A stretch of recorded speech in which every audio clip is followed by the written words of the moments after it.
So the in-memory compute is, if you just go back to first principles and you try to understand what the inference AI workload really does, right? There is just a lot of matrix math in most of these workloads, and they need access to a lot of data. So you're kind of doing a lot of repetitive and parallel matrix compute in bulk of the dense AI models, right? There are, you're now beginning to see a lot of sparse models, but still, for the most part, there is a lot of matrix math that you got to compute, and that's just mostly repetitive parallel compute on data that you need to access from memory, right? So if you were to kind of, if you want to go find the maximum bang for your buck, and here the maximum bang for the buck comes from finding efficiency, then you would go build an engine that is most efficient at doing exactly that, right? And that's what we did. And our in-memory computing engine is exactly probably the world's most efficient matrix math engine that we built, right? And what it does is essentially, instead of typically traditional von Neumann architectures, the von Neumann architectures have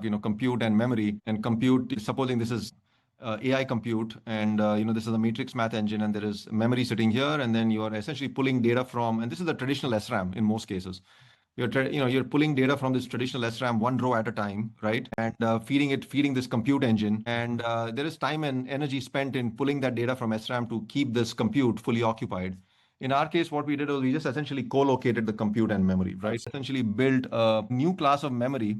Traditional SRAMs are 6 transistors. We augmented it with few more transistors, and we made it not only a cell, but a store and compute cell. So essentially, we converted the memory into an AI computer, right? And now what happened is that first tier of memory, where you keep a lot of the model parameters, are sitting inside the compute array itself, right? So you don't need to go out and fetch data from memory. The way we architected the memory was, instead of activating one row at a time, we can activate the whole array at a time, very similar to systolic array. So we kind of borrowed ideas from systolic architectures, from traditional in-memory computing engines, right? And we put those ideas together into something that's very unique, that saves a lot of energy, a lot of time, and it's great for inference.